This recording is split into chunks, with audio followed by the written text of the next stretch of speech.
الله الرحمن الرحيم الحمد لله رب العالمين والصلاة والسلام على أشرف الأنبياء والمرسلين نبينا محمد وعلى آله وصحبه أجمعين أما بعد. We'll continue tonight من هدايات سورة الفاتحة من هدايات سورة الفاتحة بالشيخ عبد الرزاق البدر حفظه الله. And we stopped on the chapter Tahdhir min al-Khuruj an Siratillah, a warning against going or leaving the straight path, a warning against leaving the straight path, Sirat al-Mustaqim.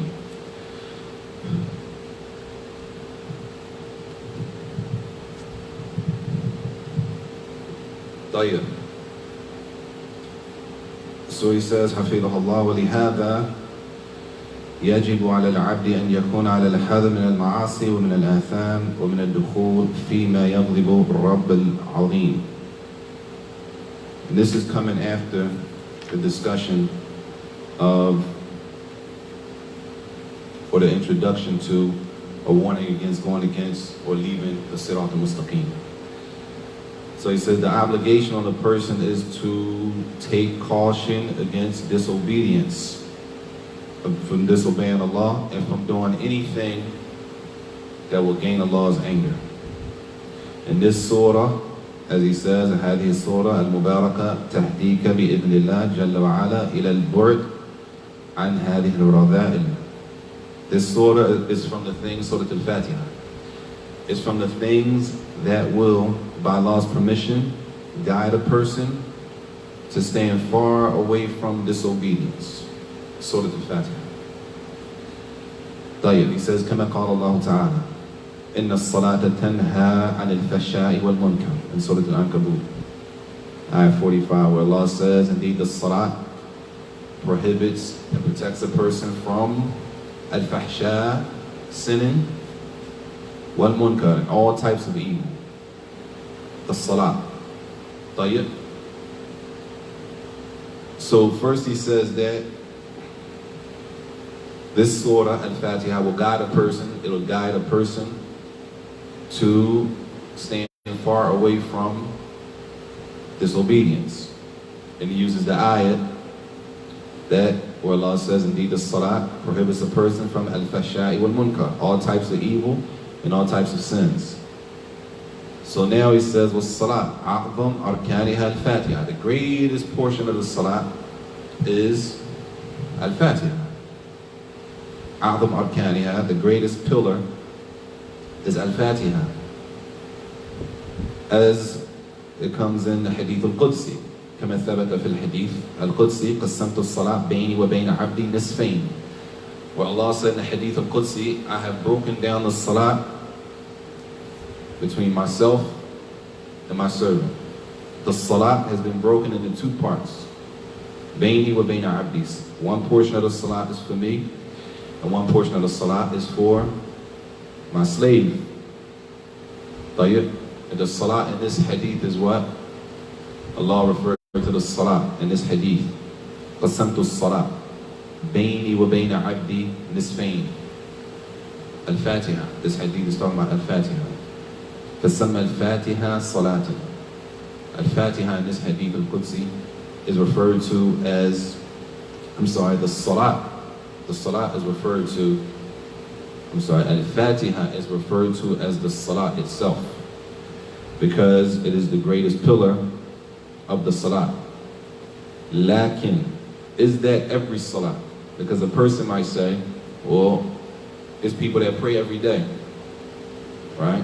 There's people that pray every day, and they might pray all 5 prayers, and they still might openly disobey Allah, openly.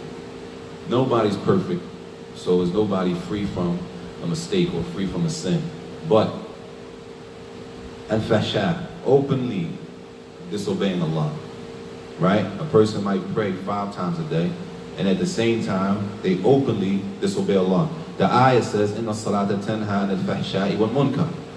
Indeed, that the salat prohibits or protects a person from openly sinning, those evil, major sins, and all types of evil. So how is it that a person prays and they still fall into those open sins like that? Is it a problem with, or it can't be a problem with the ayah, right? So where's the problem? The ayah says that the salat prohibits a person from open sins, al-fahsha, al-zina, the major sins, wal-munkar, all types of evil. Like a person prays every day and they still doing these things openly, open. So where's the problem? Person.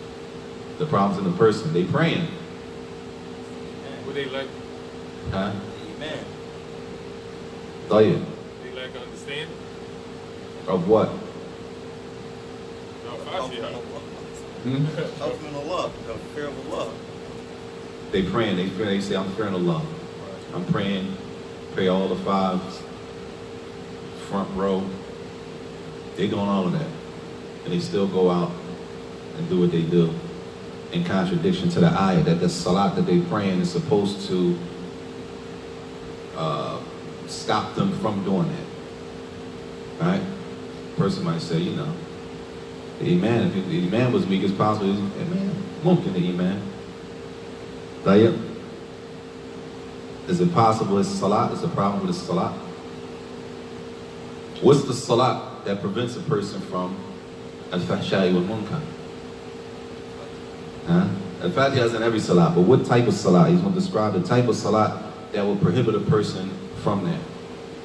One that is first and foremost, accompanied with ikhlas to Allah, and the salat that embodies, those characteristics of the sunnah.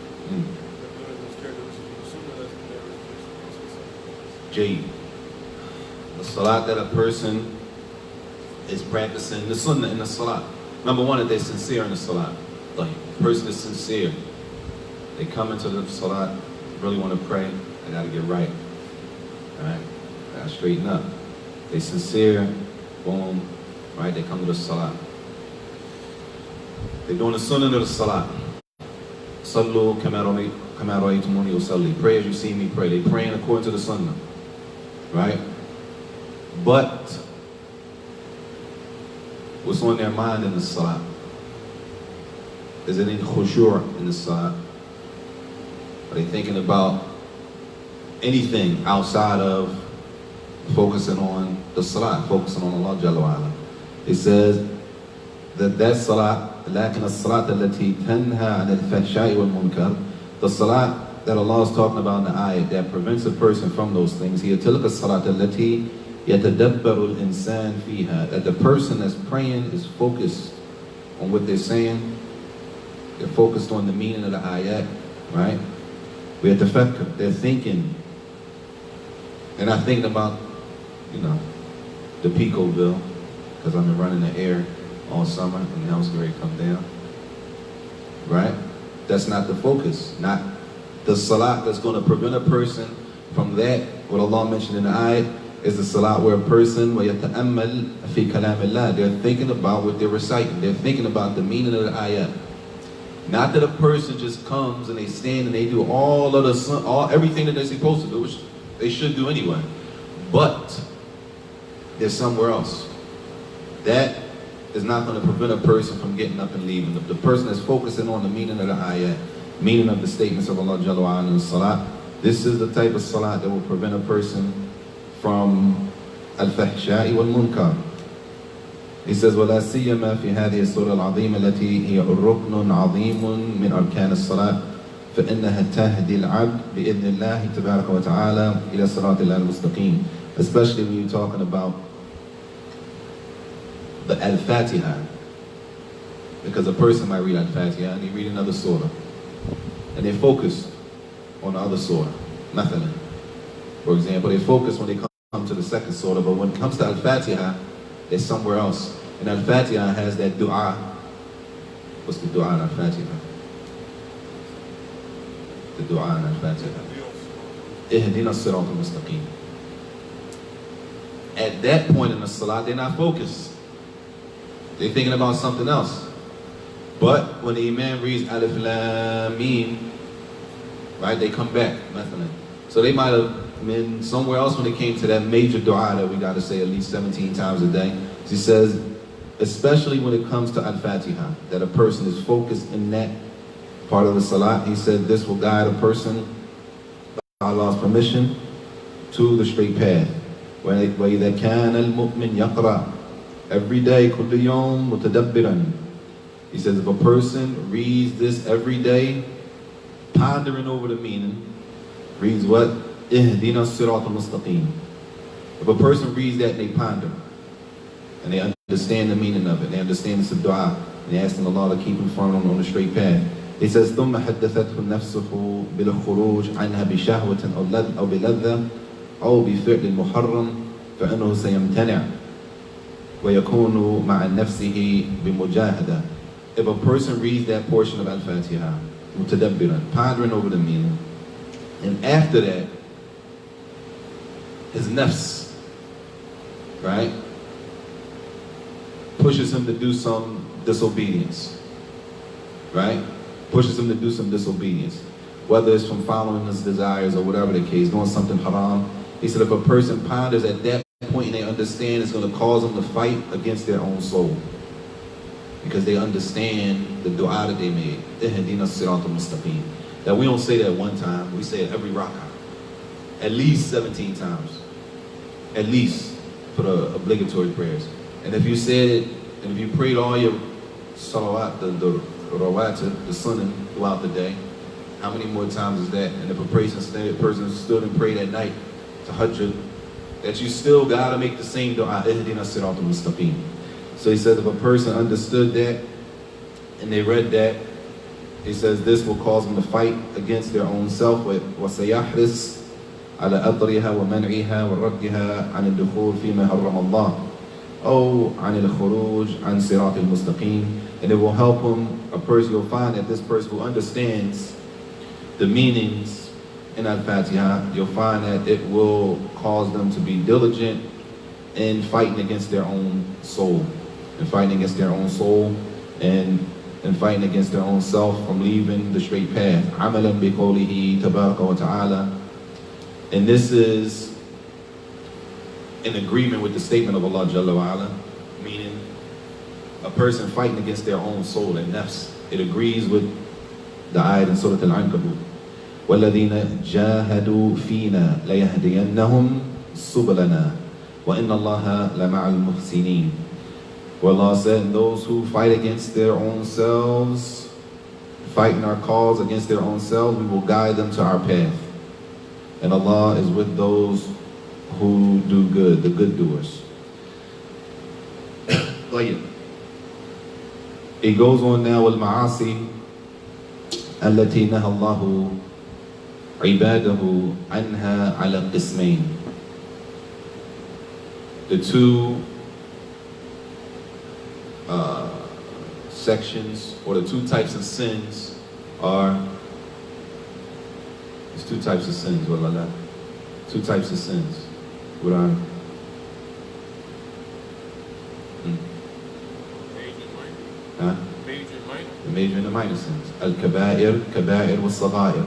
As Allah said, وَقَالَ اللَّهُ تَعَالَى وَكُلُّ صَغِيرٍ وَكَبِيرٍ مُسْتَطَعٍ in Surah Al-Qamar.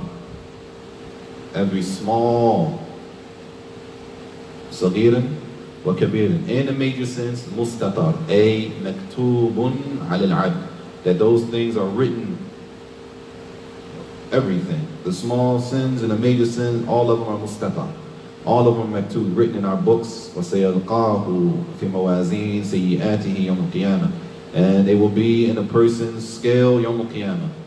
They will be on a person's scale of evil يوم القيامة, even if it's a small sin. Even if it's a small sin.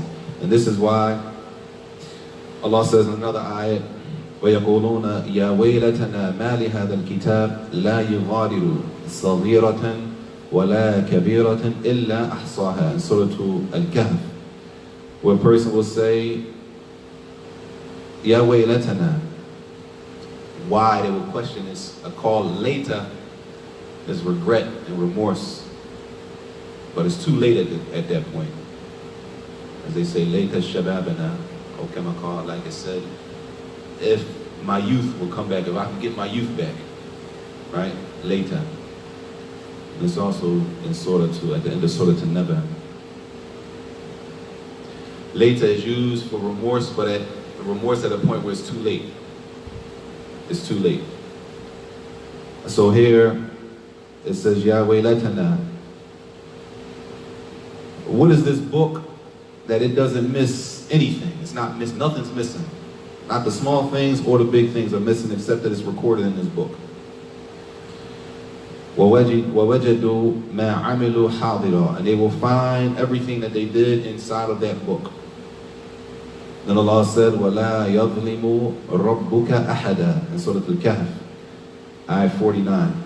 That every small sin and every major sin will be recorded in that book. And Allah is recorded in that book. أَحْصَاهُ اللَّهُ وَنَسُوهُ. As Allah says in Surah Al-Mujadala, that Allah has recorded it even though they forgot. أَحْصَاهُ اللَّهُ وَنَسُوهُ. They forget the sin. We forget the sin that we did 10 years ago. That it totally is not even on our radar. But Allah doesn't forget. And it's recorded.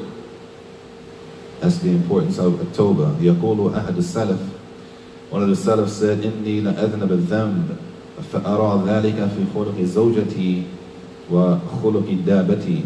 One of the Salaf said that, and this is from the Kalam of Fudayl ibn Iyad, rahimahullah. He said, I'll commit a sin. Sometimes I commit a sin, and I'll see the effect of that sin expressed in my wife, or in my riding animal, my dabba, my riding beast. When their wives will act up, they will look at themselves first, not just she out of pocket. Right? I must be out of pocket. Because in general, the man is the leader, the imam of the household. Right? They will look at themselves. They will look at themselves, look at what are they doing, that their wives are affected and their animals are affected by the sin that they committed. Salaf. Fudayl ibn Iyad, rahimahullah. طيب, he says, وَهَذِهِ مِنَ الْأُمُورَ الَّتِي فِي الدُّنْيَا وَأَمَّا الَّتِي فِي الْآخِرَةِ فَهِيَ أَعْظَمُ وَأَخْطَرُ. This is all pertaining to the dunya, the results of the dunya. I do a sin, I commit a sin, I see the results in my family and my, right? He says, but what's the result in the akhirah is even worse. This is even worse. And Allah Jalla wa Ala madaha ibadahu al-mu'mineen bijtinab al-kaba'ir wa adam al-wuqur' fiha. And this is, as I like to call it, Islam 101. This is Islam 101. It says here, Allah praises the people, the believers, that stay away from the major sins. Those who stay away from the major sins are praiseworthy, Islamically. Because the problem we have is the internet. So people think that they can sin and they shouldn't be criticized for openly sinning. As if the Muslim is not judged by the Zahir, what's apparent.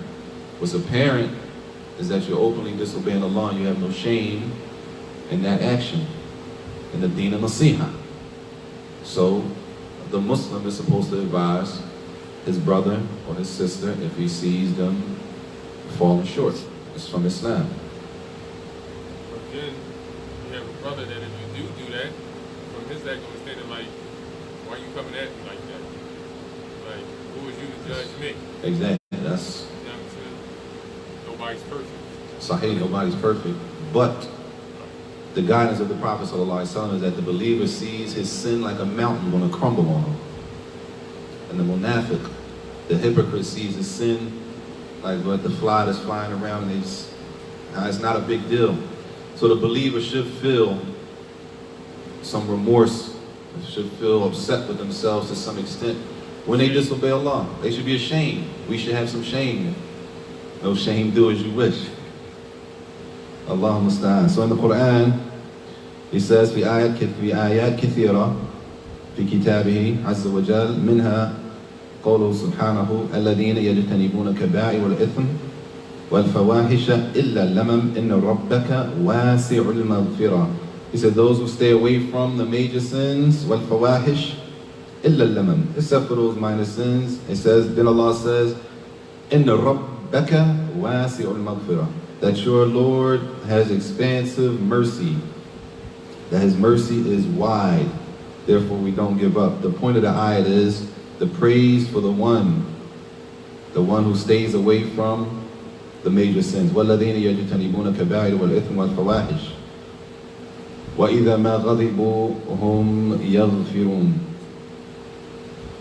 Also, these ayat are showing the praise in the Quran for the one who stays away from the major sins, that it's not extra, it's not super anything. That's the term. You super, you overboard. What's the new one? Doing the most, right?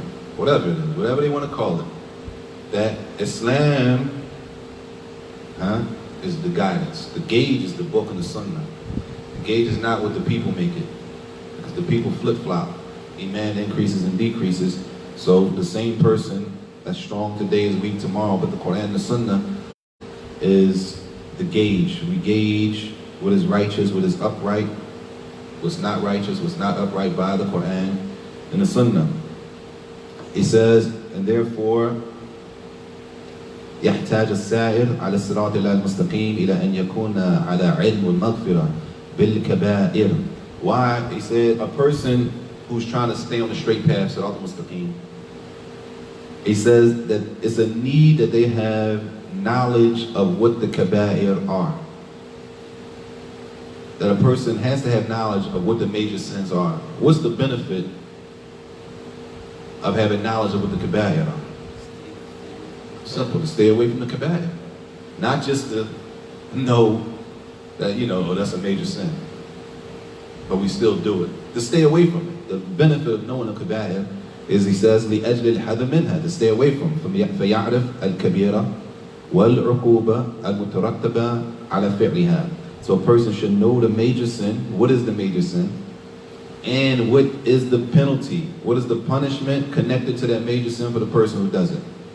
He says, وَالْآيَاتِ وَالْحَدِيثَ الْوَارِدَةِ فِي التَّحْذِيرِ مِنْهَا فَإِنَّ هَذَا الْعِلْمِ بِإِذْنِ اللَّهِ جَلَّ وَعَلَا يَهْدِيكَ إِلَى مُجَانَبَتِهَا. That if a person has knowledge of these things, what are the major sins? And what is the punishment connected to the major sin? It should force a person, and it should guide a person to stay away from those sins. Because now, the time we live in is, many of the major sins are normal. It's the norm now. A lot of the major sins that's in the books of Al-Kaba'ir, the major sins, the book of major sins, it's the norm amongst the non-Muslims and the Muslims. Norm. If a person does, it's not even, yani aadi, man. No, like we numb. He says, وَالْمُؤَلَّفَاتِ فِي هَذَا الْبَابِ كَثِيرًا. There are many books written on the major sins. وَإِنَّ مِنْ أَحْسَنِهَا كِتَابَ الْكَبَائِرِ الْإِمَامِ الذَّهَبِ رَحِمَهُ اللَّهِ. There's many books written. One of the best books written on the topic of the major sins is Imam al-Dhahabi's book, Al-Kaba'ir, the major sins. The name of the book is Al-Kaba'ir. It's translated to. He said, this is in it, عرض الكبائر وعلق تعليقات نفيسة جد يحتاج إليها كل مسلم. He said he presented what the major sins are, and he gave short notes. Short notes, the origin of the book, not the explanation of the book. The origin of the book is short and to the point. So he'll give the sin. What is the sin? The title, the sin. And he'll bring the proof that that's from the major sins from Quran and Sunnah. And he might bring something brief, something from his own speech, real brief. He said every Muslim needs to know what the kaba'ir are. He said, وَذَكَرَ رَحِمَ اللَّهِ فِي كِتَابٍ قال ابن عباس عندما سئل عن عدد الكبائر. He mentioned the statement of Ibn Abbas. Somebody asked Ibn Abbas رضي الله عنهما the number of major sins. Does anybody know the number of major sins? How many major sins there are? The number? 15. There's a narration that mentions a number, but it's not 15. The person asked Ibn Abbas رضي الله عنهما أهي السبع. Are the major sins, about the major sins. What's the number? How many major sins are there? 7? From the hadith, Prophet said, shirk, and, the greatest sin, طيب. taking a life, fornication. طيب. This hadith is why he's asking the question. The man is asking the question because in the hadith it says, stay away from the 7 mubiqat. So he's asking now Ibn Abbas, what are the number of major sins? How many major sins are there? Are there just 7? There's only 7 major sins? قال رضي الله عنه هي إلى 70 أقرب. Closer to 70. Not just 7, closer to 70. طيب. He says, لأن الأمور التي حرمها الله على عباده وتوعدهم على فعلها وهددهم إذا وقعوا فيها كثيرة ليست 7 ولا 10 ولا 20. The number, those things that Allah Jalla wa Ala made haram and He threatened with the punishment for the person who does them, it's not only 7 and it's not 20, but it's more than that. It's not 10, it's not 20. He says, ثم أخذ يعدد في كتابه الكبائر. And Imam al-Dhahabi rahimahullah, he started to number. He numbered them in his book, Al-Kabair. Number 1, number 2, number 3, number 4. Right? He says, ما يزيد على 70 كبيرة. And it goes above 70. ويذكر مع كل كبيرة جملة من أدلتها من كتاب الله وسنة النبي صلوات الله وسلامه عليه. That with everyone, he mentions the proof. What's the dalil that this is from the major sins? From the Quran and from the Sunnah for each one. Over 70. And a lot of them. As he said, Shaykh Abdul Razak said another, I think it's in the Sharh al-Durus al-Muhimma, important lessons. He said, the Muslim should at least read the table of contents of, he did an explanation of Imam al-Dhahabi's book, Al-Kabair. He said the Muslim should at least read the table of contents to be familiar with what the major sins are. Without even going, not that you should read the whole book, but at least the table of contents so a person knows what they are. Right? Shirk, zina, it's a lot of them. Heck, Allah forgive us. They're norms. Now, they're normal. Some of them, it's like the trend. This is the thing to do now. It's become the normal behavior, but not just the norm, but this is actually the thing to do. طيب. He says, فالمطلوب أن تقرأ الكتاب كاملا وتتعرف على هذه الكبائر بنية الاجتناب والبعد عنها. He said what a person should do is not just read the table of contents. The best thing is to read the book. Read the book from front to back, the major sins, so a person knows what they are in order to stay away from them. Not just for the sake of reading and knowing if somebody else is doing a sin, we can point it out. That's a major sin. Know that we stay away from them firstly. He says, وَتَسَلُ اللَّهَ جَلَّ وَعَلَى أَنْ يُعِيذَكَ مِنَ الْوُقُوعِ فِي شَيْءٍ مِنْهَا. And to make dua and ask Allah that He protect us from falling into any of those major sins so that a person can be on the straight path, be doing it without coming or straying from that straight path. And this is, as he says, وَلِهَذَا يَنْبَغِي أَنْ يَتَعَلَّمَ الْإِنسَانُ وَيَتَفَقَّهُ لأن من أساسيات السير على صراط الله المستقيم العلم بالهدى لتفعله وتقوم به. He said this shows, here comes the importance of ilm, knowledge. The importance of knowledge again. You can't stay away from something if you don't know what it is. If you don't know what shirk is, you don't know what it means to put partners with Allah, you can't stay away from shirk. If a person doesn't know what bid'ah is, they can't stay away from bid'ah. They can't stay away from innovation if they don't know what innovation is. Right? You could say shirk, we could say shirk in general. Putting partners with Allah is haram. Putting partners with Allah is haram.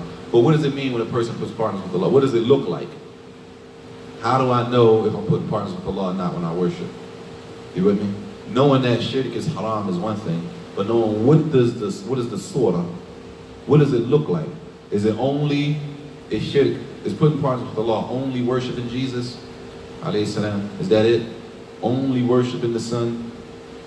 Or could I commit shirk? A person could commit shirk by making a certain statement, al-fadh, right? Which takes, all of that takes knowledge.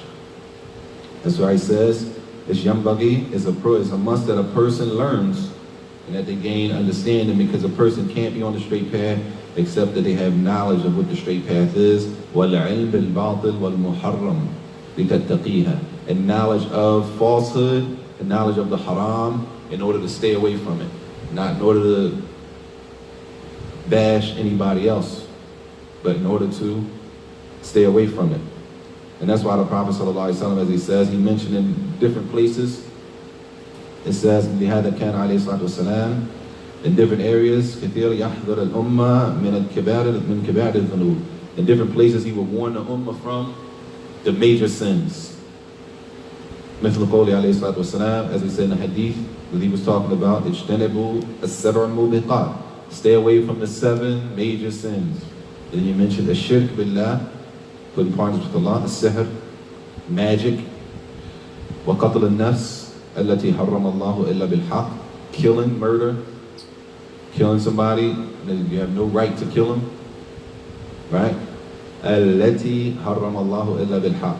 When does a person, because the hadith says, killing a person that you have no right to kill. You alright?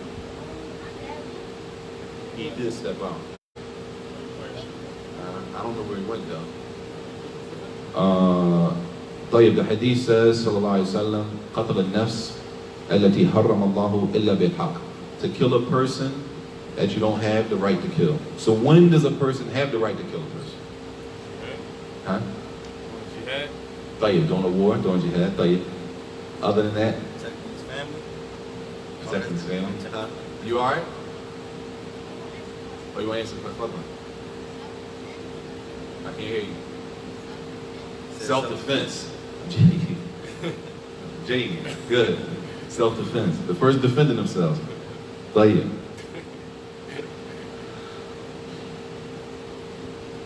Islamically,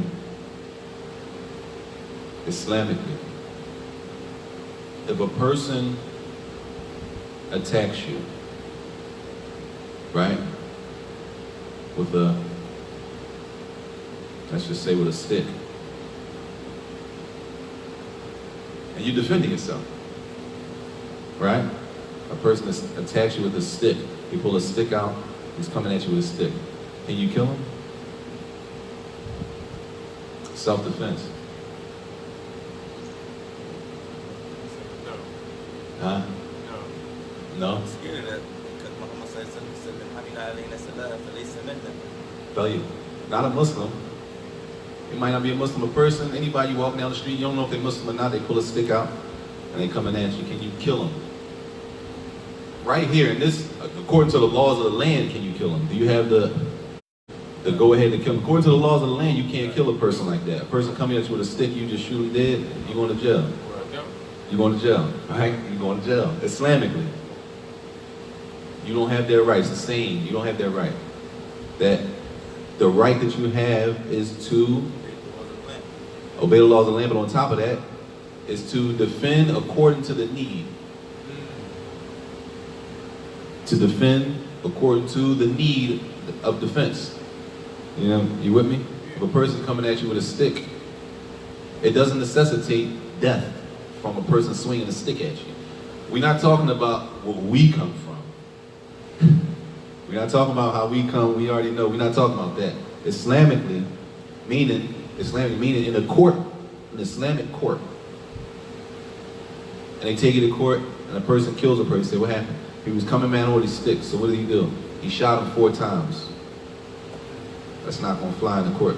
Islamic court, that's not going to fly. Because you don't have the right to go that far. You have the right to defend yourself according to the hajj, according to the need. Right? The laws of the land here are also the same thing. You can't just pull a gun out and shoot somebody. I mean, you can, but that's not going to hold in court. It's going to be some fighting on that. I ain't no lawyer or nothing, but it's going to be a rumble. He's coming with a stick and going to say it didn't warrant that, even though We ain't doing that. They killing people like dogs in the street, huh? With no weapons in their hands. Right. But if the civilians, if we, we do it on each other, then it's not going to hold up. طيب. In another hadith, the Prophet ﷺ warned the ummah from the major sins, and Abi Bakr, not Abu Bakr, Abi Bakr, رضي الله عنه قال قال النبي صلى الله عليه وسلم ألا أنبئكم بأكبر الكبائر ثلاثة. He said, should I tell you, want me to tell you the greatest of the major sins? The major sins, but the highest of those major sins. They said, بلى يا رسول الله, of course tell us, O Messenger of Allah. قال صلى الله عليه وسلم الإشراك بالله, to put partners with Allah, و ركوك الوالدين, being disrespectful and not honoring the parents. They said, وَجَلَسَ وَكَانَ مُتَّكِئًا. They said he was leaning over, he was leaning back. And for the third one, he sat up when he said the third one. He said, الْإِشْرَاكُ بِاللَّهِ وَرُكُوكُ الْوَالِدَيْنِ, being disrespectful and not honoring the parents from the major sins. He says, وَجَلَسَ وَكَانَ مُتَّكِئًا. Then he sat up, فَقَالَ أَلَا وَقَوْلُ الزُّورِ, and giving a false witness to something, giving a false testimony, a false witness to something. قال فما زال يقررها حتى قلنا ليته سكت. He said he kept saying Allah wa qawl az-zur, and giving a false witness. He kept saying it over and over. To the Sahaba said we wanted them to just stop. That's how serious giving a false witness is. From the major sins that a person, this happens all the time when it comes to business transactions. A brother come or a sister come and they want to do business with somebody. So the person they want to do business with, they trying to ask around about him. I don't really know him that well. I know him, but not that much. I know a couple people who know him, so I ask around to see what are their business tendencies like. Now, what I don't know is, as we say, he's a burn artist. I don't know that. That's why I'm asking around. So I asked a brother, right? And the brother says, well, that's his man. So he says, oh no, he's good. Yeah. He gives me the okay. And he knows that that person is not good when it comes to business. He has a bad reputation. But he solidifies it and he bears witness and he stands there and he gives witness that he's good. Right? Knowing, intentionally, we're not talking about the person who doesn't know. I never knew he had a bad reputation for that. Every time I did business with him, he was good. That's not the issue. The one who knows and they conceal it from the person that comes and they ask him. Right? That's the issue. Or marriage. People want to get married, so people hit the streets, they do their homework. You know such and such. What you know about this? You know about this person? You never met this person? You know this brother? Yeah, I know him. I know him for a while. And they know the brother may have a problem or the sister may have a problem. Right? Sometimes people might be mental. It could be anything. It could be anything that might affect the person that's coming. It's going to affect their decision. And at this point, it's not backbiting. It's not backbiting at this point. This is one of the times where the permissible times of backbiting. At this point, what do you know about such and such? I don't want to backbite him out. Right? I'm going to marry my daughter to him. You know something, at that point it's not considered backbiting. False witness, giving false witness. They said the Prophet ﷺ, he sat up straight and then he kept repeating it until they wanted him to stop. طيب. He says, طيب. He says here, he brings another hadith where the Prophet ﷺ said in the final Hajj, أَلَا إِنَّمَا هُنَّ أَرْبَعٌ, talking about the major sins. أَن لَا تُشْرِكُوا بِاللَّهِ شَيْئًا, that you don't put partners with Allah in anything. الشرك. وَلَا تَقْتُلُوا نَفْسًا الَّتِي حَرَّمَ اللَّهُ إِلَّا بِالْحَقِّ, and that a person does not kill a soul that Allah has made and permissible to kill except with do right. And the point of mentioning all that stuff about do right is Islam is not a vigilante type of thing where we just run out and he did something so we just go. Islamically, no. Where we come from, yeah. Where we come up on, that's how we come up. Somebody violate, then Islamically, before Allah, Yawm al-Qiyamah, do we have that right? We don't have that right. It's not this one, boom, boom. It's not that. طيب.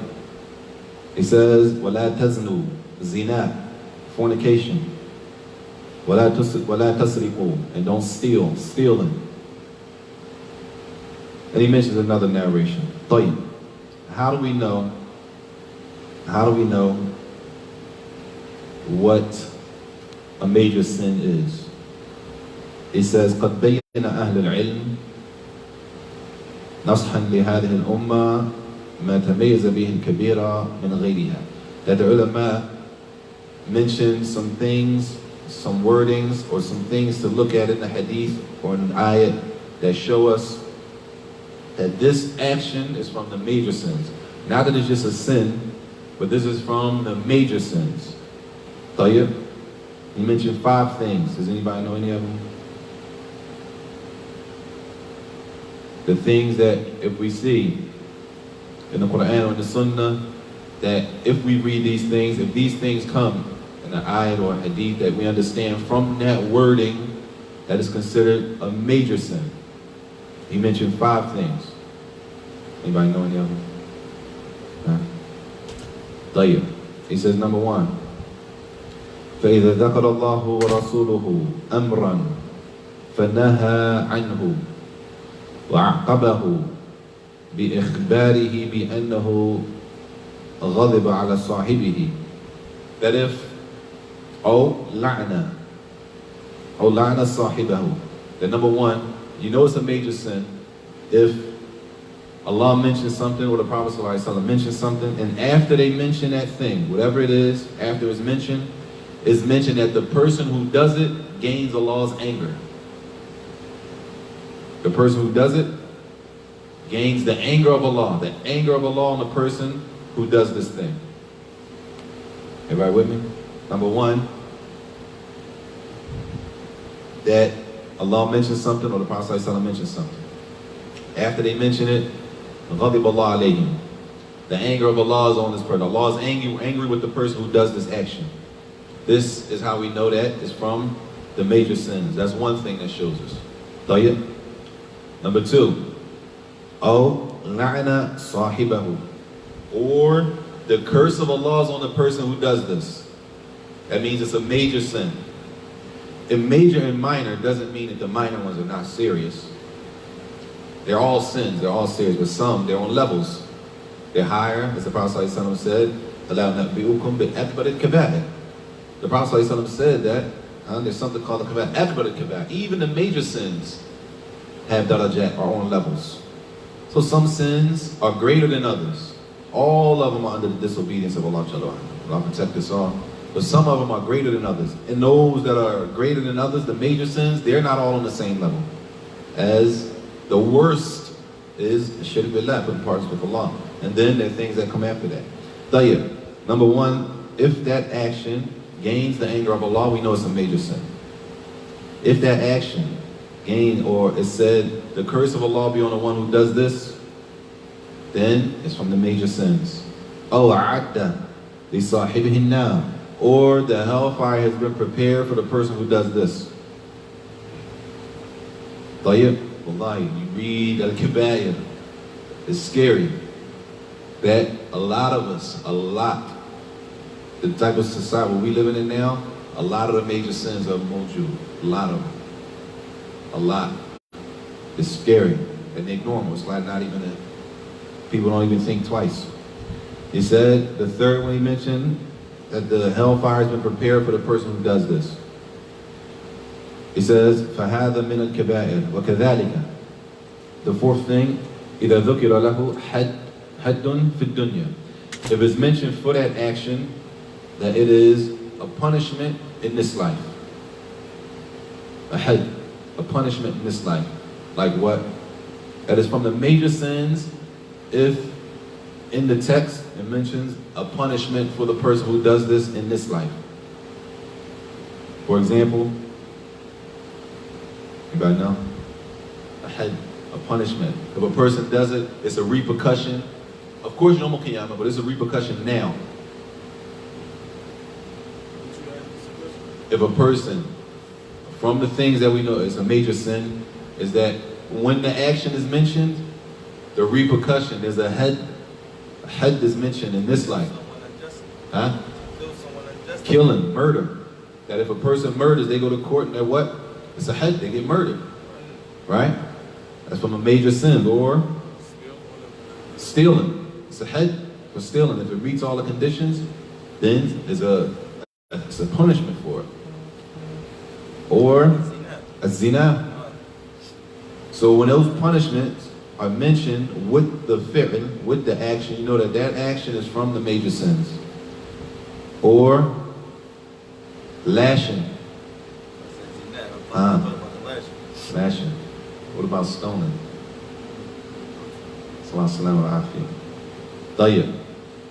Or the stealing. All of those things, if the action is mentioned, and with the action, a had is mentioned, that's the fourth way that's mentioned here that you know it's a major sin. وكذلك ما يقول فيه عليه الصلاة والسلام. And this is mentioned in a lot of hadith. Where the Prophet ﷺ says, whoever does this action, فَلَيْسَ مِنَّا. He's not from us. Deceiving the people, deception. Whoever deceives us and tricks us, deception, then he's not from us. He says, فَهَذَا يَدُلُّ عَلَىٰ أَنَّ الْأَمْرَ أَيْضًا كَبِيرًا. These things point and they show a person that these actions are from the major sins. That number one, the anger of Allah is on the person who does it. Number two, the curse of Allah is on the person who does it. Number three, that the hellfire is for the person who does this action. The hellfire has been prepared for the person who does this action. Number four is that when the action is mentioned, a had, a punishment is mentioned along with it in this life. That there's going to be a punishment in this life for the person who does this action. And number five, where the Prophet ﷺ says, whoever does this action, فَلَيْسَ مِنَّا. And that was even in a hadith from last Jumu'ah. من لا يرحم صغيرنا ولا يعرف حق كبيرنا فليس منا. Whoever is not merciful with the youth, and whoever doesn't know, have knowledge of the rights of the elders. Whoever don't have knowledge of the rights of the elders, فَلَيْسَ مِنَّا, is not from us. Major. Allah musta'an. He says, وهذه الضوابط أشار إليها الذهبي وغيره من أهل العلم في المصنفات التي خصت في بيان الكبائر. He said many of the ulama, including Imam al-Dhahabi and others, have mentioned that these dawabit, which can be translated like these rules, this is like a rule of thumb. These 5 things, if you see these wordings in the text, then you can understand from these wordings that it's from the major sins. It's mentioned by Imam al-Dhahabi and others also. It's time for the adhan.